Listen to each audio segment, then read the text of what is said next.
शिवी द्यायची ना मग तुम्ही शिवी अजिबात द्यायची शिवी द्यायची मग काय शिवी द्यायची ना मग पाहिजे ना शिवी द्यायची ना ऑफिस आहे शिवी ऑफिस आहे. सर मी आज 11-11:30च्या दरम्यान समाज कल्याण ऑफिसमध्ये गेलतो. आमची पत्नी दिनेश लालाजी पवार हे संस्था चालक आहेत. त्यांच्या संस्थेवर स्वयंपाकी या पदावर 2013 पासून कार्यरत आहे. त्यांची फेब्रुवारी महिन्यापासून पगार सही बंद केल्यामुळं तक्रार द्यायला समाज कल्याण ऑफिसला गेलो होतो. तर दिनेश पवार साहेब खालून आल्याच्या नंतर डायरेक्ट मला शिवीगाळ केली. तेव्हा आमची पत्नी खाली गेली होती. शिवीगाळ केली, वापरले, मग 2 झापडी मला मारल्या. मग त्याच्यानंतर आमची धराधरी झालीचे नंतर साहेब लोक सगळे आले.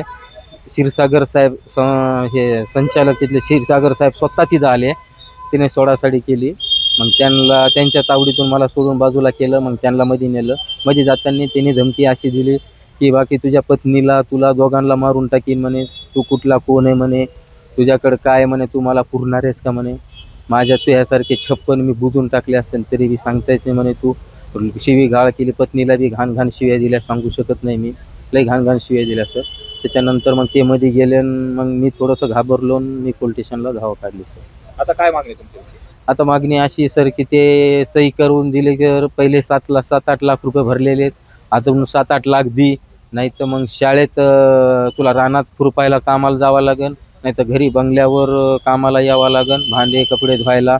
मी म्हणलं माझी ती लेडीज आहे, मी पाठवू शकत नाही. नाही म्हणे तू राजीनामा दे म्हणे, तुझ्या जागेवर मला 20-20 लाखाचे लई मोठे कर्मचारी मी भरू शकतो म्हणे, तुझं माझं काही काम नाही, तू राजीनामा देऊन टाक. मी काय राजीनामा द्यायला तयार नाही आहे. म्हणून मी प्रशासनाकडे किंवा पोलीस प्रशासनाकडे नाही तर मंत्री महोदयाकडे तात्काळ हे मागतो की मला न्याय मिळावा. मी आज 6 महिन्यापासून मला 1 रुपया पगार नाही, काही नाही. मी फार परेशान आहे. सही करून दिली जात नाही, काही नाही. औरंगाबाद पहिल्यांदा 8-9 लाख रुपये भरलेले आहेत. 8-9 लाख भरून बी अजून रानात काम करत नाही, म्हणून अजून 6 लाखाची अपेक्षा आहे त्यांची. आणि बाकीचे सगळे कर्मचारी 5-6 कर्मचारी रानात काम करतात, शेतात पाळी घालतात, हे करतात. त्यांच्या घरीसुद्धा कर्मचारी आहेत. त्यांच्या घरी झाडून पुसून भाकरी टाकायला कर्मचारी आहेत. त्यांच्या गाडीवर सुद्धा संस्थेचाच कर्मचारी आहे.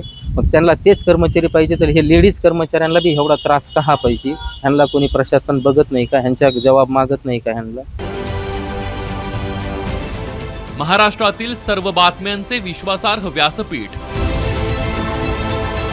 सकाळच्या सर्व सोशल मीडिया प्लॅटफॉर्मला लाईक, फॉलो आणि सबस्क्राईब करा. तसंच सर्व नोटिफिकेशनसाठी बेल आयकॉन प्रेस करायला विसरू नका.